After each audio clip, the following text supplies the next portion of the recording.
나오시죠? 전명근 선교사님 나오셔서 오늘 하나님의 말씀 여호와께서 강하게 하시다라는 제목으로 하나님 말씀 증거해 주시겠습니다. 목사님 나오시겠습니다. 네, 할렐루야.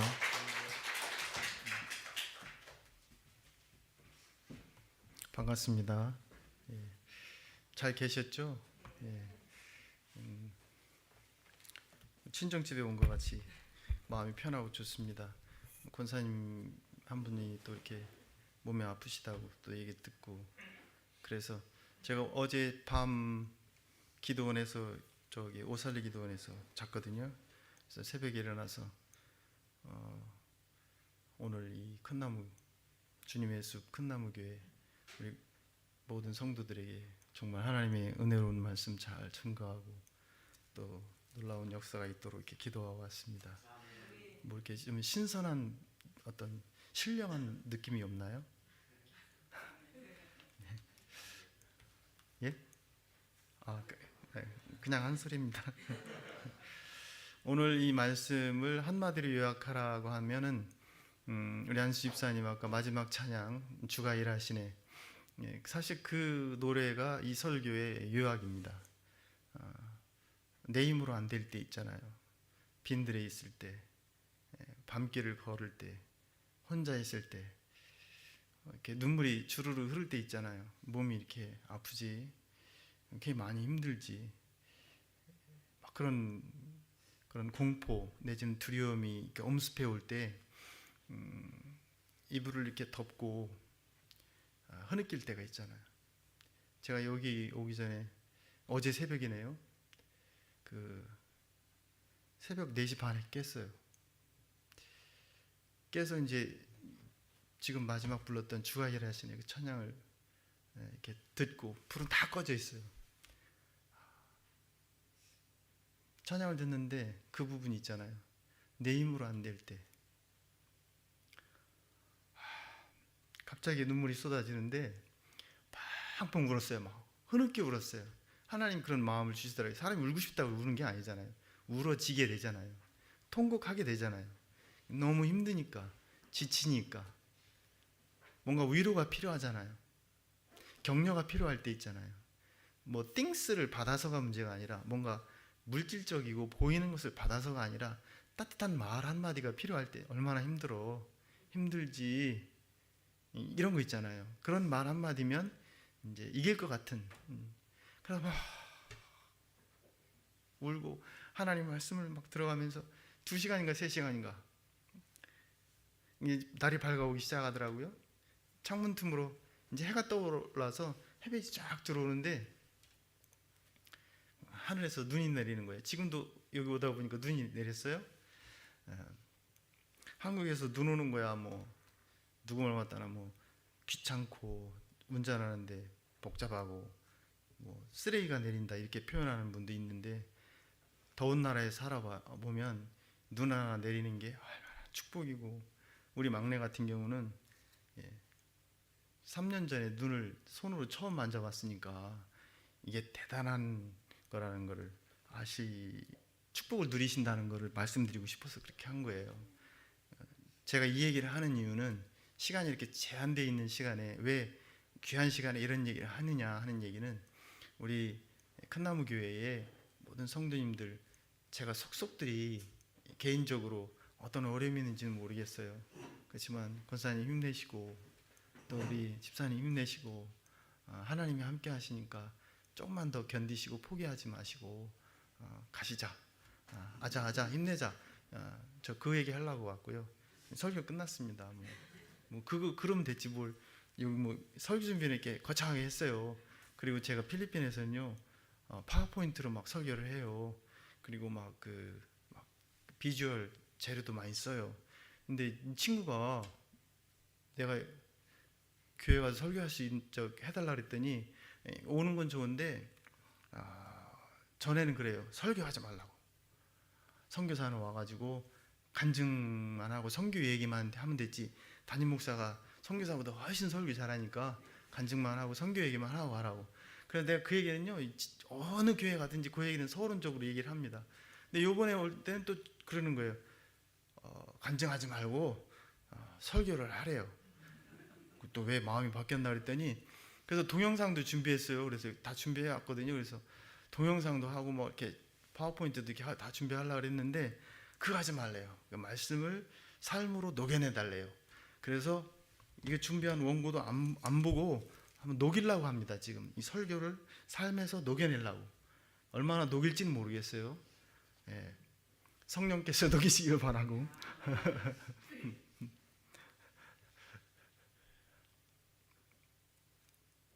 그래서 하나님 앞에 기도했어요. 하나님, 제가 그 선교사로 25년 사역하다 보니까 영어로 설교하잖아요. 현지에서는. 그러다 보니까 한국에 가서 설교할 때는요, 말이 꼬일 때가 많아요. 그리고 어떤 때는요, 그 한국말이 떠오르지 않아요. 그럴 때 있거든요. 예. 아까 들어오다 만난 우리 의사 선생님, 소아과 의사 선생님이라 했잖아요, 그죠? 예.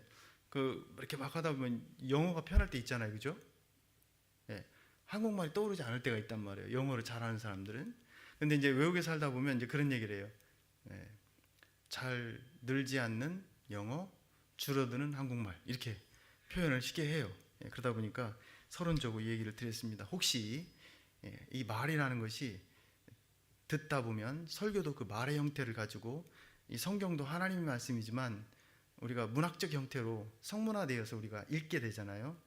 성문화된 이 말씀을 어떤 청각화, 시각화해서 제가 여러분에게 펼치게 되는데, 역사적인 공간을, 어떤 시간적인 공간을 갭을 줄여서 삶으로 필리핀에 역사하신 하나님, 부족한 이 사람을 통해서 역사하신 하나님을 이렇게 나눌 때 용기가 됐으면 좋겠습니다. 짧은 언어로, 짧은 어휘력으로 다 하나님의 위대하심과 그 하나님의 역사하심을 다 comprehend, 그러니까 묘사할 수는 없지만 하나님이 한마디라도 이렇게 깨달음이 있었다면 그 의 깨달음이 그 어떤 감동에 대해서 살아갈 용기가 됐으면 좋겠다는 그 말씀을 드리고 싶고요. 그 다음에 큰 나무 교회잖아요. 그래서 에피타이저로 이 나무에 대한 얘기를 하면서 오늘 말씀을 들어갈까 해요. 그러니까 에피타이저니까요, 어깨에 긴장을 이렇게 하시면 안 되고요, 편안하게 하시고 앞치마 이렇게 에이프런 한 것처럼 이렇게 해서 이제 샐러드를 드신다고 생각하셔야 돼요. 그래서 인상도 이렇게 쓰시면 안 되고요. 좀 이렇게 비주얼 되는 목사님이 아까 서빙 했잖아요. 찬양도 하고 이렇게 이제 서빙 한 거예요. 비주얼로 2,000명 목사님이잖아요. 그리고 별명이 천수답이잖아요. 예, 저는 이제 비주얼도 안 되고 그렇다고 뭐 그렇지만 그래도 하나님께서 이렇게 에피타이저 이렇게 드릴 때 편안하게, 지금 표정 좋습니다. 예, 아주 좋습니다. 어디에 우리를 나무라고 했을 때 제가 이렇게 어제 이렇게 딱 돌아보니까요, 화원에 들어온 것 같아요. 이렇게 꽃 화원에 냄새도 그렇고요. 그래서 성목사님한테 내가 브라보, 야, 진짜 성목사님 이거 은사다. 성목사님 이건 아무나 이렇게 할 수 없는 거다. 그랬더니 뭐 그래요. 그래서 은퇴하고 갈 데 없으면 필리핀에 오라고. 나무 가꾸는 거 필리핀에서 하자고 내가 그랬어요. 농담으로 이렇게 했는데 어떻게 진담이 될지는 모르겠으나, 여러분이 나무라고 하면 이 교회의 지하실에 화분에 심겨진 나무가 되기를 원하십니까? 아니면 저 강남에 100평 그런 200평 되는 아파트에 도메스틱 헬퍼도 있는, 그러니까 한국말로 말하면 가정부도 있는 집에 귀한 나무 화분, 도자기 나무에 심겨진 나무가 되고 싶습니까? 아니면 저 그 요세미티 파크에 있는 공원에 아름드리 나무의 옆에 있는 그런 나무로 심겨지기를 원하십니까? 그런 얘기를 하는 이유는 왜 그런가 하면, 내가 지금 이 일산에 큰 나무 교회에 오는 거, 내가 어떤 잡을 가지고 있는 이런 모든 것들, 내가 누구의 엄마 아빠의 자식으로 태어난 것이 내 의지와는 상관없이 던져진 거잖아요. 그걸 이제 수동적이라고 말하는데 영어로 말하면 passive라고 하잖아요. 수동적인 거. 내가 의지적인 것은 아니었고 내 결단도 아니었지만 부모의 사랑으로 나는 이 땅에 던져진 존재가 됐고, 내 의지와는 상관없이 한국의 내셔널리티를 가지고 한국 땅에서 사는 사람이 됐단 말이죠. 그러면 어떻게 이 삶을 살아낼 것인가 하는 게 이제 문제잖아요. 다시 말하면 이 말을 꼭 드리고 싶었어요.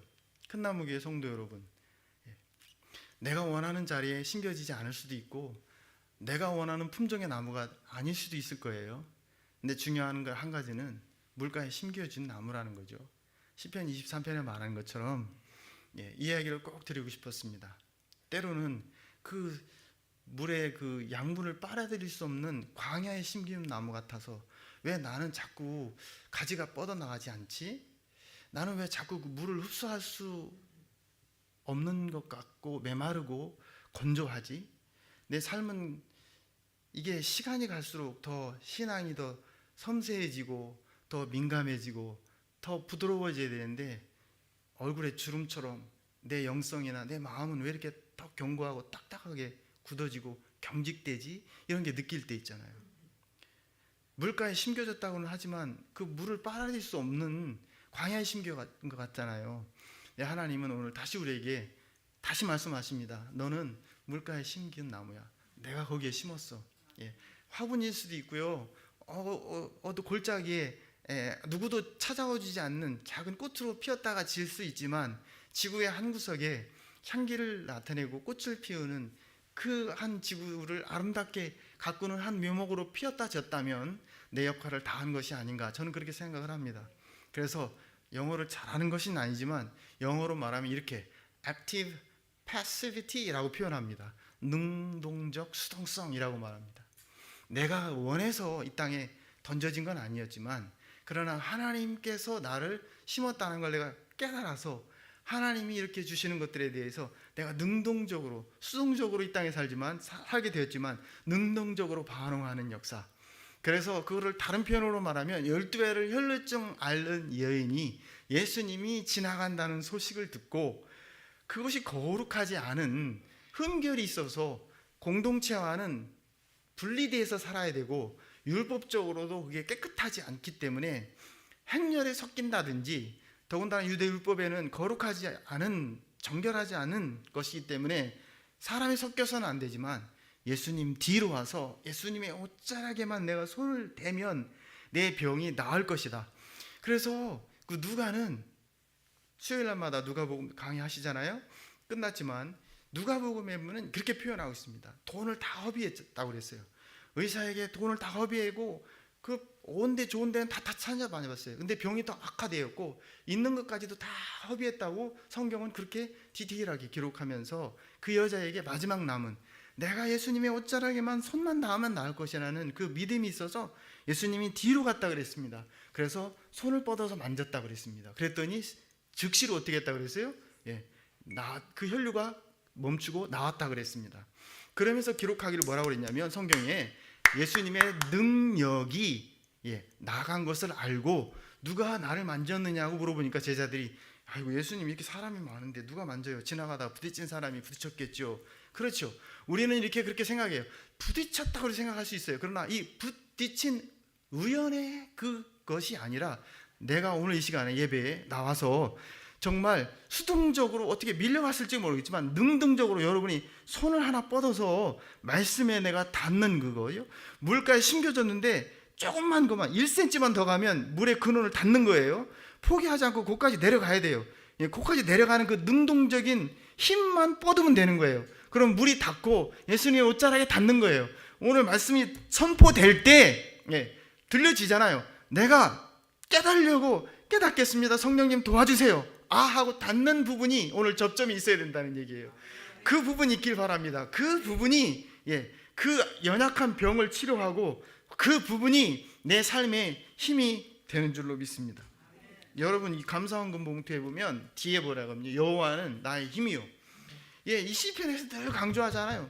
18편 시편에 보면 다윗이 그 부재가 모든 대적들로부터 하나님이 다 물리치시고 평안하게 됐을 때에 고백한 시편이 18편 시편 1절 2절입니다. 거기에 보면 9가지로 하나님에 대해서 고백할 때 첫 번째 하는 말이 뭐냐면 The Lord, 하나님은 나의 힘이십니다. Strength, 힘이신데 내가 하나님을 사랑합니다. 왜? 하나님은 나의 힘이시니까. 나의 피할 바위시고 나의 산성이시니까. 힘드시죠? 저한테 물어봐요. 선교사님 힘드시죠? 힘들어요. 성도님들 힘드시죠? 힘들어요. 힘 드시기 때문에 힘을 내셔야 되잖아요. 그럼 그 힘이 어디서 오냐는 얘기예요. 하나님께 온다는 얘기입니다.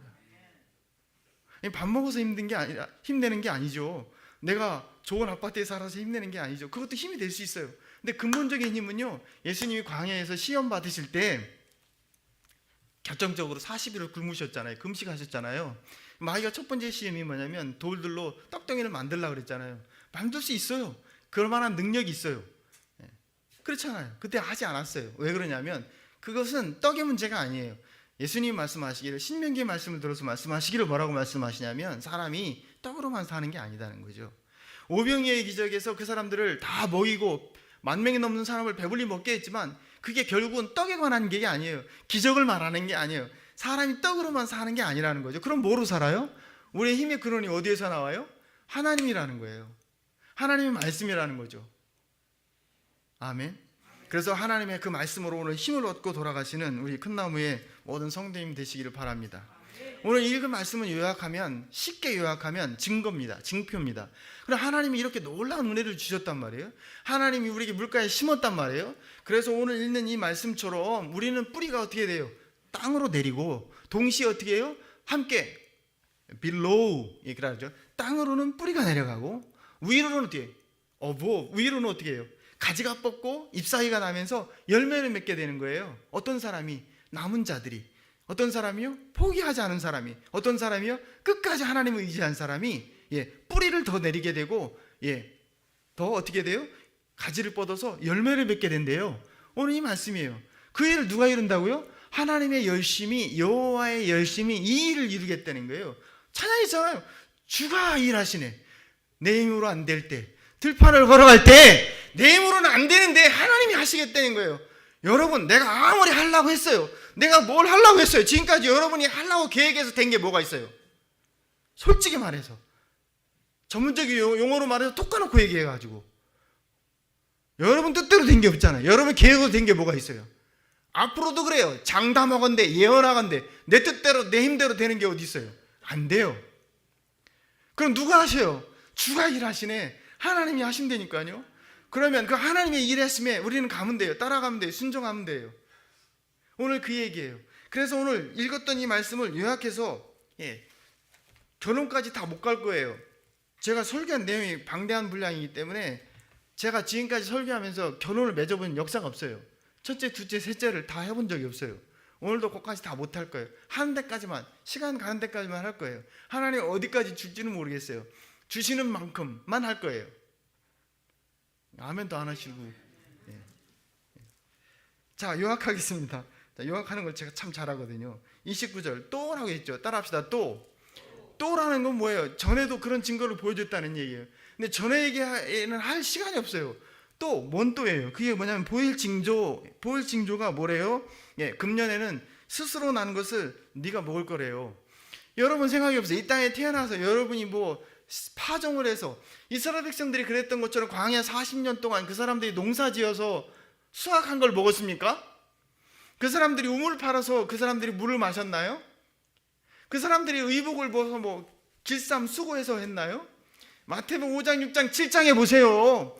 예수님이 산상수훈 하실 때에 그 많은 사람들이 있잖아요. 저 공중의 새를 봐라. 들의 백합화를 봐라. 솔로몬의 옷보다 더 화려한 저 옷을 저 꽃들이 입었는데, 저 나무들이 입었는데, 저들은 파종하거나 수확을 거둬들인 일 없이 너희 천부께서 다 입히지 않느냐? 하물며 저 새보다 들풀보다 너는 귀하지 않느냐? 이게 주님의 말씀 아니겠어요? 오늘 이 얘기도 바로 그런 얘기예요. 히스기야에게 주신 말씀이고, 그 다음 유대 백성들에게 주신 말씀인데, 너희가 금년에는 스스로 자라난 것을 먹을 것이다. 여러분이 심지 않은 것을 지금까지 먹었잖아요. 그런데 내년에는 어떻게 해요? 그것에서 난 것을 먹을 거래요. 그리고 3년째에는요, 여러분이 심고 거둔 것을, 그 포도원을 심고 그 열매를 먹을 것이래요. 이게 하나님의 증거예요. 이게 뭐냐면, 이게 일상적으로 우리가 파종을 했든 안 했든, 아니면 우리 부모님이 수고해서 내가 먹는 것이든, 남의 어떤 수고를 내가 유익한 것이든, 우리는 그런 서로 협력하게 사는 공동체를 이루고 살고 있는 거 아니겠습니까? 그렇지 않아요? 그런 것처럼 이런 일상적인 반복되는 어떤 루즈하고 재미없고 일상적인 반복되는 생활이지만, 이것 또한 계절의 순환에 반복되는 것 같고, 똑같은 사람을 일주일에 또 만나고 또 직장 생활에 가는 것 같지만, 이 일상적으로 느끼는, 일상적인 밥 3끼 먹는 이런 모든 것들도 내가 스스로 한 것이 됐든, 아니면 부모로부터 누리는 것이든, 아니면 자식에게로부터 얻는 것이 됐든, 그러한 모든 것들을 내가 먹고 누리고, 그리고 내가 또 심은 것들을 내가 거두지 못하고 이 땅에서 내 생명이 다 한다면, 내가 심은 것들은 내가 먹고 또 다른 후손들이 내가 심은 것으로 그 사람들은 결실을 거두어서 먹게 될 것이다 라는 그런 얘기입니다. 그러면서 30절, 31절, 33절에서는 계속해서 말하기를, 지금 18만 5천 명의 아수르의 군대가 쳐들어와서 모든 유다 성읍들을 다 정복하고 이제 마지막 남은 예루살렘을 포위한 상태예요. 그런데 이 18만 5천 명이 어떻게 해요? 화살을 쏘지도 못하고, 방패를 성을 향하여 세우지도 못하고, 토성을 쌓지도 못하고, 어떻게 해요? 하룻밤에 35절에 가면 다 같이 이 밤에, 이 밤이라는 건 뭘까요? 이 밤이라는 것은 단순히 밤, 캄캄한 밤 그런 뜻이 아니라, 문학적 요소로 말한다면 내가 할 수 없는 거예요. 밤이라는 것은 여러분이 할 수 있는 게 아무도 없어요. 눈을 감는 순간 여러분은 긴 여행을 떠나는 거예요. 내일 아침에 하나님이 눈을 뜨게 하지 않으면 여러분 눈을 뜰 수 없는 거예요.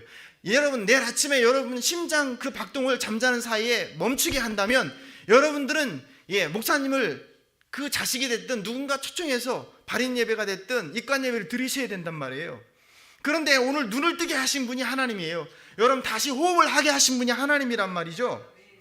그 밤이라는 것은 내가 할 수 없는 걸 말하는 거예요. 어때요? 18만 5천 명이 와서 세 가지로 요약하면 이런 거예요. 국가적인 총체적인 재앙, 총체적인 난국. 그래서 히스기야 왕이 14번째 유대 왕으로 등극해서 25의 나이에 지금 왕으로 됐고, 자기 아버지 아하스와 함께 14년을 공동 통치하고, 그리고 자기 자식 므낫세와 10년을 통치하는데, 14년 10년을 빼니까 24년을 빼면 42년 통치하고 54세의 젊은 나이에 이 사람이 죽어요. 그런데 20장에 죽을 병에 걸리는데 그때 나이가 39살이에요. 자식도 없어요. 그럼 생각해 보세요. 유다가 다윗의 대를 이어서 정통의 계보를 이어가는데, 이 히스기야가 자식이 없이 죽으면 다윗의 대가 끝나는 거예요. 그래서 이 열왕기 상하는 굉장히 중요한 역사서이지만 중요한 기록이 뭐냐면, 이 열왕기 상하를 받는 이 수신자들이 바벨론 포로로 잡혀가 있는 사람들, 포로에 돌아와서 자기 선민이라고 하는, 언약 백성이라고 하는, 하나님 백성이라고 하는 정체성이 흐릿할 때에 하나님께서 주시는 말씀이 역사서, 즉 하나님의 선민이라는 사실을 강조하기 위해서 열왕기 상하, 역대기 상하를 주신 말씀이에요. 논란의 여지는 있지만 이 열왕기 상하를 기록한 사람이 예레미야잖아요. 예레미야 선지자가, 눈물의 선지자가 기록한 말씀이란 말이에요. 자, 그렇다고 하면 오늘 이 말씀 가운데 이 히스기야가 국가적인 재앙을 만나서 어떻게 했느냐? 어떻게 했다고요? 성경은 기록하고 있습니까? 하나님의 성전에 올라가서 어떻게 했다고요? 기도했어요. 자, 한번 보세요. 몇 장에 나오냐면요, 19장 14절에 나와요. 한번 읽어보겠습니다. 히스기야가 사자의 손에서 편지를 받아보고 여호와의 성전에 올라가서, 히스기야가 그 편지를 누구 앞에요? 하나님 앞에 펴놓고, 15절 그 앞에 히스기야가 기도하여 이르기되, 그룹들 위에 계신 이스라엘의 하나님 여호와여, 주는 천하 만국의 홀로 하나님이시라. 주께서 천지를 만드셨나이다. 16절 여호와여 귀를 기울이소서, 들으소서. 여호와의 눈을 떠서 보시옵소서. 사내립이 살아계신 하나님을 비방하러 보낸 말을 들으시옵소서. 그렇게 말하는 거예요. 19절 우리 하나님 여호와여, 원하건대 이제 우리를 그의 손에서 구하옵소서, 구원하옵소서. 그리하시면 천하 만국이 주 여호와가 홀로 하나님이신 줄 알리이다. 굉장히 중요합니다. 국가적인 재앙을 만났다. 이거보다 더 중요한 게 뭐냐면, 이 아수르의 15만 8천 명의 군대의 사렙이라는 이 사람이 자기의 신이 최고라고 하고, 너희가 믿는 하나님은 힘이 없다, 우리가 믿는 이 신이 최고다, 너희가 믿고 따르는 히스기야 말을 듣지 말고 항복해라. 너희가 의지하는 애굽은 썩은 갈대다. 의지하지 말라. 그리고 너희들이 지금 새로운 신흥국으로 발돋움하고 있는 바벨론, 신흥국 바벨론을 의지하는데 그 또한 너희를 도와줄 수 없다. 우리한테 항복하고 조공을 바쳐라. 이렇게 말하는 거예요. 이건 마치 어떤 현상을 할 수 있냐면 블레셋의 골리앗 장군이 대적하면서 나랑 싸워서 나와봐, 이렇게 블레셋이 그렇게 골리앗이 자랑할 때 그게 뭔 얘기냐면 신들의 전쟁입니다. 고대 근동에서의 전쟁은 신들의 전쟁에 누구의 신이 참신이냐, 이 대결인 거예요. 그래서 하나님의 전에 올라가서 히스기야가 편지를 펴놓고 사내립에 항복문서를 하라고 하는 걸 펴놓고 기도했던 얘기는 뭐냐면 저들로 하여금 하나님의 천지 가운데 유일하신 하나님인 것을 저들로 하여금, 이 백성 우리로 하여금 알게 하옵소서. 이게 굉장히 중요한 기도입니다. 그렇게 했을 때 하나님께서 오늘 우리가 읽었던 말씀을 읽어보면 어떻게 됐다고 그래요? 35절을 읽겠습니다. 이 밤에, 시작. 이 밤에 여호와의 사자가 나와서 아수르 진영에서 군사 18만 5천 명을 친지라. 아침에 일찍 일어나 보니 다 송장이 되었더라. 여러분, 국가장이 만났을 때 지금 우리의 형편이 그렇지 않습니까? 예, 빨간색 파란색이 싸우고 있잖아요. 예, 그래서 진보와 보수가 싸우고 있잖아요.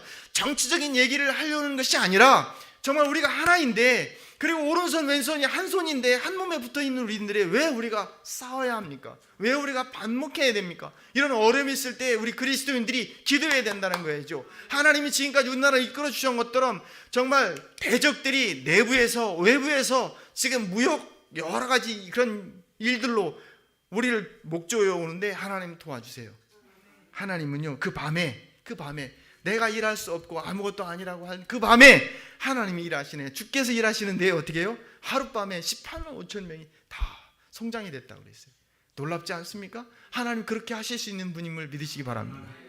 어떤 분들도 그렇게 따지는 사람이 있을 수 있고요. 하나님은 이 아수르군데, 아수르의 수도가 어디예요? 니느웨잖아요. 요나서를 읽어보면 20만 명이 좌우를 분별하는 사람들을 구원하려고 요나 선지자를 니느웨로 보내시잖아요. 사흘 길을 걸어갈 만큼 도시가 큰 도시 아닙니까? 거기에서 마지못해서 복음을 전하니까 어떻게 됐어요? 그 사람들이 다 회개해서, 왕부터 시작해 다 회개해서 구원받았잖아요. 하나님은 니느웨의 이 아수르의 수도인 니느웨도 구원하시는 하나님이 하루아침에 18만 5천 명도 죽이시는 하나님이시네. 하나님 어떤 하나님이야? 이렇게 의문을 따지려고 하는 그런 차원이 아니라 하나님은 절대적인 주권으로 하나님의 구원 역사를 이어가시는 하나님이시라는 사실을 말하려고 하는 겁니다. 두 번째 문제는 뭐냐면 20장에 가보면 54분이네요. 20장에 보면 그때에, 따라합시다. 20장 1절, 그때에 히스기야가 병들어 죽게 됐다 그랬어요. 이건 뭐냐면 개인적인 위기입니다. 개인적인 위기. 병들어 죽었어요. 그래서 아모스의 아들 선지자 이사야가 그랬어요. 이사야가 누굽니까? 예, 히스기야 왕의 장인어른입니다. 장인어른. 예, 그러니까 부인이 누구예요? 이사야의 딸내미예요. 이름이 뭐예요? 헵시바예요. 헵시바. 예. 그래서 부인 이름을 부를 때 어떻게 불러요? 농담하겠습니다. 예, 시바. 여보 시바. 예. 네, 개그를 했는데 우리 저 소아과 의사 선생님만 웃으시네. 개그 코가 좀 맞는 것 같아. 수준이 되네. 무슨 얘기냐면요, 목사님 사모님하고 목사님 따님하고 결혼한 거예요. 원래 여호와께서 강하게 하신다 제목인데요, 히스기야 뜻이 여호와께서 강하게 하시다, 그런 뜻이에요. 예. 장인어른이 뭐라 그랬어요? 선지자 이사야가 뭐라 그랬어요? 집 정리하라 그랬어요. 이 얘기 뭐예요? 무슨 얘기예요? 의사 선생님 뭔 얘기예요? 집 정리하라는 얘기예요. 예, 죽는다는 얘기예요. 그걸 알고 어떻게 했어요? 2절, 히스기야가 낯을 벽으로 향하고 여호와께 기도하여 이르되 어떻게 해요? 여호와여 구하오니 내가 진실과 전심으로 주 앞에 행하며 주께서 보시기에 선하게 행한 것을 기억하옵소서 하고 히스기야가 심히 통곡하니까 어떻게 했어요? 하나님이 생명을 15년 더 연장해 줬어요. 자 그러면 선교사가 와가지고 선교사가 설교하고 목사님 설교하면 기도하면 15년 연장 받고 20년 연장 받을 수 있고 더 건강하게 삽니다, 이거 하려고 왔어요? 그거 아니에요. 이때 나이가 몇 살이었다고요? 히스기야 나이가 39. 자식이 있었다고요? 없었어요. 부인이 누구라고요? 시바. 헵시바 부인과 행복하게 사는데 자식이 없는 거야. 그 얘기는 뭐예요? 유다 자손 정통 가문 다윗의 계보가 끝나는 거예요. 하나님의 언약과 하나님의 계보가 끝난다는 얘기예요. 이건 굉장한 위기입니다. 그래서 15년 연장을 시켜줬는데 15년 연장 가운데 3년 지난 후에 애를 가져요. 부인이. 그래서 난 사람이 누구예요? 므낫세예요. 므낫세예요. 중요한 겁니다. 왜 중요합니까? 다윗의 대가 이어져요. 오늘 읽어보면요, 34절에 보세요. 34절 한번 읽어보겠습니다. 내가 나와 나의 종 다윗을 위하여. 하나님은 말해요. 내가 나와 나의 종 다윗을 위해서 이 성을 보호해 주는데 18만 5천 명 다 죽일 수 있고, 저 사람들 화살 한 번 못 쓰고, 저 사람들 방패 한 번 성을 향해서 들지도 못하고, 저 사람 군대 함성도 지르지 못하고 하룻밤에 내가 다 끝낼 거야. 그런데 누구를 위해서요? 하나님 자신과 누구를 위해서요? 다윗을 위해서. 이 말을 여러 번 해요. 병 고칠 때에도 하나님은 그 말을 하셨어요. 나와 5절을 읽어보겠습니다. 5절 20장 5절 시간 없지만, 너는 돌아가서 내 백성의 주권자 히스기야에게 이르기를, 왕의 조상 다윗의 하나님 여호와의 말씀이 내가 내 기도를 들었고 내 눈물을 보았노라. 내가 너를 낫게 하리니 내가 3일 만에 여호와의 성전에 올라가겠고, 내가 내 날을 15년을 더할 것이며, 내가 너와 이 성을 아스루 왕의 손에서 구원하고, 내가 나를 위하여 내 종 다윗을 위함으로 3번 반복하잖아요. 19절에 20절에 3번씩 다윗을 위해서, 나를 위해서 내가 너 고쳐주고 저 마스르 군대 완전 물리쳐 줄 거야. 이 말을 계속해서 반복합니다. 그 얘기 반복 3번. 다윗을 위해서. 그게 뭐예요? 하나님은 약속하신 것을 반드시 이루시는 하나님이라는 것을 말하려고 하는 겁니다. 왜 이런 말을 하느냐? 포로로 잡혀갔던 유다 백성, 이스라엘 백성들이 3가지의 궁금한 사항이 있었어요. 하나님 앞에서. 당시 포로지에 잡혀가서 그 궁금한 게, 첫 번째가 뭐냐면, 하나님의 언약 백성 선민으로서 하나님은 아직도 우리를 사랑하는가? 그게 첫 번째예요. 두 번째는, 정말 하나님은 지금도 살아계신가? 우리를 사랑하시는가? 그렇다면 왜 하나님은 예루살렘 성전, 하나님이 거하시는 성전이 불타서 다 없어지고 성벽은 다 무너지고, 왜 선민들, 언약 백성들은 바벨론의 수치를 당하고 포로로 잡혀가고, 우리 왕은 2 눈이 뽑히고 쇠사슬에 묶여서 잡혀갈 수밖에 없었는가? 이게 궁금한 상황이에요. 그것을 오늘 나에게 접하면 그런 얘기예요. 왜 나는 원치도 않았는데 한국 땅에 살고 미국 시민권을 가졌으면, 스웨덴이나 노르웨이나 유럽에 태어났으면 복지 혜택을 다 누렸을 텐데, 이렇게 누구하고 비교해서, 그런 걸 비교해서 더 비참하다고 자기들 생각할 수 있을 거예요.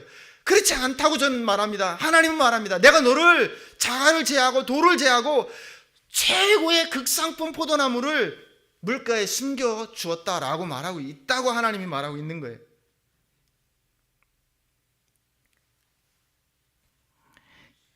다시 말하면 이렇게 말할 수 있어요. 하나님의 언약은 파기됐는가? 3번째 질문이, 포로로 잡혀간 사람들이 하나님은 살아계신가?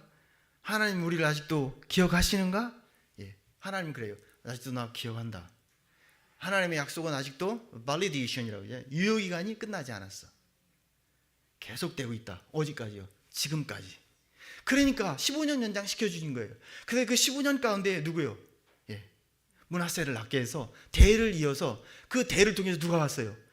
예수 그리스도가 왔다는 얘기를 하려는 게예요. 이스라엘 왕 20명, 22명, 남유다 왕 22명에 대한 40명의 왕들이 실수하고 부족하고, 그들의 기도는, 히스기야도 20장 바로 넘어가면요, 실수해요. 부족해요. 신흥 왕국에서, 바벨론에서 사절단을 보내왔어요. 지금 유다 왕국에. 그랬더니 이 사람이 막 기가 살아가지고, 히스기야 왕이 어디냐면 보물 창고도 보여주고요, 자기 무기고도 다 보여줬어요. 그랬더니 선지자가 말해요. 당신 큰 실수했다고. 그 나중에 바벨론이요, 그 보물 때문에 그 금을 다요, 성전에서 금을 다 떼가고, 그리고 막 다 보물을 다 도적질하고, 그리고 결국은 바벨론에게 유다가 멸망하고 포로로 다 잡혀가잖아요. 그 얘기가 뭐예요? 이 얘기는 보물창고로 보여줬다, 무기고로 보여줬다, 그게 아니라 하나님만 의지하던 히스기야가, 하나님이 나의 힘이 되십니다, 하나님이 나의 강하게 하십니다, 이렇게 했던 친구가 병을 낫게 했더니 어떻게 됐던 거예요? 바벨론을 의지하려고, 사람을 의지하려고, 나라를 의지하려고 했던 거예요. 사절단은 그런 식으로 했다는 거예요. 이게 실수죠. 이게 사람이라는 게 그래요. 사람이라는 게 그래요. 예. 섰을 때 오늘 기도는 올라갔다가 올라서 내려오는데 엘리야가 내려오는데요. 기도하고 찬양 부르고 내려오는데요. 쭈꾸덕 미끄러져 뒤로 넘어졌어요. 하나님 깨닫게 해주시더라고요. 그때 주신 말씀이 신명기 1장 11절의 말씀이에요. 그 말씀 했더니 아까 송 목사님 나한테 그런 말 하는 거예요. 나는 성경 말씀 다 주셨는데 그래가지고 그래 잘났다 너 잘났다 이렇게 맞네. 농담이고 그 얘기는 뭐냐면 하나님이 1000배를 많게 하셨잖아요. 지금보다 1000배를 더하게 하실 것이다. 이스라엘 백성들에게 모세가 해준 말 아니겠어요? 야곱의 가족들이 70명으로 들어갔어요. 막내 아들이 총리라고 하니까. 그리고 이스라엘은 더 이상 먹을 게 없으니까 애굽에만 몫이 7년 동안 기근이 있었잖아요. 그 야곱이 어떻게 해요? 자기 자식 보러 요셉을 보러 거기 간 거 아니야, 애굽으로. 그래 70명 75명이 들어갔는데 나올 때는 어떻게 됐어요? 1000배로 하나님 주셔서 아브라함의 약속하신 것처럼 그 자손이 하늘의 별것처럼 바다의 모래같이 많았어요. 자, 무슨 얘기냐 하면 하나님의 약속은 공수표가 아니라는 거예요. 약속한 것을 이루시는 분이에요. 즉 죽을 병인데 이사야가 죽는다고 그랬으면 이사야가 한 말이에요? 하나님이 한 말이에요. 그런데 하나님 앞에 죽는다고 했음에도 불구하고 성전에 올라가서 벽을 향하여 눈물로 기도했다니까요. 그러니까 하나님이 그 계획을 바꿔서 15년 더 연장해 준 거예요. 자, 예레미야 이 열왕기 상하를 기록한 예레미야 29장 11절 집에 가서 읽어보세요. 내가 하나님의 뜻, 하나님의 본심을 알았노니 그 뜻이 뭐예요? 내가 너를 멸망하고 상처를 주고 멸망하려는 게 아니라 prosperity, 축복을 주고 어떻게 해요? 밝은 bright future, 희망을 주기 위한 것이고 희망을 주기 위한 것이다. 29장 11절에 그렇게 말하잖아요. 우리가 하나님의 본심을 안다면 지금 바벨론 포로에 있는 것도 희망으로 70년을 견딜 수 있는 거예요. 즉 내가 하나님의 약속이 계속 유효하다면 400년 동안도 아브라함이 약속한 것을 기억하고 미디안 광야에 40년 지난 80세 노인을 불러서 400년 종살이한 사람들을 구원하러 가잖아요. 시간이 문제겠습니까? 하나님의 약속은 길게 봐야죠. 짧게 보지 마시고 길게 봐야 돼요. 즉 내가 70년의 삶으로 보지 말고 영원한 영생, 영어로 말하면 eternity, 영생과 연결해서 볼 때에는 내가 지금 있는 것들은 하나의 추억이 될 수 있는 거예요. 지나고 보니까 이것은 그냥 간증이 될 수 있는 거예요. 웃으면서 그때 좋았어 그렇게 말하는 거예요. 오늘 제가 엘리야구제 올라갔을 때 송 목사님하고 등록금 왔을 때 거기 올라가서 아버지 등록금 주세요 막 그 기도했던 거예요. 어제 밤에 했더니 송 목사님 나한테 또 그런 말 하는 거예요. 우리가 잘 가르쳐야 될 것 같아요. 제가 보니까 밤에 저렇게 주여 아버지 하면서 저렇게까지 기도하지 말고 따뜻한 데 앉아가지고 성전에 앉아서 주여 그렇게 기도해도 하나님 응답해 주실 건데 저렇게까지 굳이 우리가 했어야 될지 모르겠어. 지금 그런 생각이 갑자기 드네. 나한테 그러더라고요. 그래서 내가 그랬어요. 그것도 필요하고 이것도 필요하지 않나 싶네 나는. 그랬더니 그래 너 잘났다 그렇게 나한테 얘기를 하더라고요. 시간 다 됐습니다. 12시 5분이네요. 꼭 기억하십시오. 집 정리하래요. 끝난 거죠. 나라가 지금 18명 5천 명이 들어왔고 난 죽을 병이 걸렸고 39살인데 자식도 없어요. 그런데도 불구하고 하나님 앞에 와서 울었어요. 벽을 향해서 통곡해 본 적이 있습니까? 내가 엘리야 고지에 올라가서 찬양도 기도하는데요. 기도를 하고 못하는 게 문제가 아니더라고요. 내가 깨달은 게 있어요. 나한테 예전에 아버지 하고 흰눈 쌓인 그 엘리야 고지에서 무릎 꿇고 기도했던 그 간절히 기도했던 간절함이 내게 없다는 게 더 큰 슬픔이었어요. 사실 없는데 깨달은 게 그런 간절함이 없다는 거. 난 많이 힘들거든요. 이번에 나온 것도 많이 힘들어 나왔어요. 몸이 아파가지고 치료받으려고 왔어요. 얼마나 힘들어요 선교사님? 많이 힘들어요. 학교를 2개 하잖아요. 교회가 한두 군데인 줄 아세요? 우리 직원들 월급 주려고 그러면 20-30명 월급 주려고 허리가 휘어요. 오늘도 물어보더라고 어떻게 그거 다 해? 하나님이 다 아시지 뭐. 등록금 받아서 직원 월급은 다 나갈 수 있는데 뭐 장학생들도 좀 키우고 있고요. 대학생들도 키우고 있고요. 저 밑 함께 사역하는 사역자들만 20-30명이 넘어요. 직원들만 20-30명이 넘어요. 뭐 이거 어떻게 해야 하면 내 힘으로 안 되죠. 내 힘으로 안 돼요. 들판에 있는 것 같아요. 누구한테 의지할 수 없잖아요. 성목사님도 그렇잖아요. 이 사람 성격 누구한테 아쉬운 소리 못하는 사람이거든. 나도 그런 소리 못해요. 그 스타일이 그래요. 누구한테 아쉬운 소리 못해요. 딱 한 번 해봤어요. 이분도 딱 한 번 해봤대요. 어제 그 얘기 같아요. 딱 한 번 해봤대요. 나도 딱 한 번 해봤어요. 그런데 오늘 그러더라고요. 그래도 전 목사는 넉살 참 좋아. 넉살 참 좋아. 그랬대요. 그 왜? 어떤 면에서? 근데 그 넉살이요. 왜 그런지 아세요? 내 스타일은 누구한테 아쉬운 소리 못하는 스타일이에요. 그렇지만 그 넉살은 내가 그 넉살 안 부리면 저기 있는 필리핀에 내 시댁 식구들, 여긴 친정이고 내가 친정에 와서 우거지도 훔치고 저 반찬도 챙겨가고 누구한테 어렵다고 돈도 성교비 받아서 가야지. 내 시댁 식구들 필리핀 저 영혼들을 먹일 수 있으니까 넉살을 부리는 거예요. 내 스타일은 아니에요. 그렇지만 그렇게 해야 돼서 합니다. 자, 결론적으로 말씀드립니다. 국가적인 재앙 18만 5천 명이 쳐들어왔습니다. 개인적인 질병, 죽유병에 걸렸대요. 침정리하래요. 자식이 없어요. 그런데 하나님의 성전에 올라가서 기도했습니다. 오늘 말씀을 성경 말씀으로 결론을 맺겠습니다. 18장 한번 읽고 끝내도록 하겠습니다. 18장으로 가서 결론입니다. 3절 읽겠습니다. 18장 3절 시작. 히스기야가 그의 조상 다윗의 모든 행위와 같이 여호와께서 보시기에 정직히 행하였다. 자, 이 사람의 좋은 점은 하나님 보시기에 정직하게 행했다 그랬습니다. 히스기야가 그래서 유다 왕의 3대 선한 왕 하면 여호사밧, 히스기야, 요시야 왕을 들 수 있는데요. 그렇다고 이 사람들이 완벽한 왕이냐? 그렇지 않아요.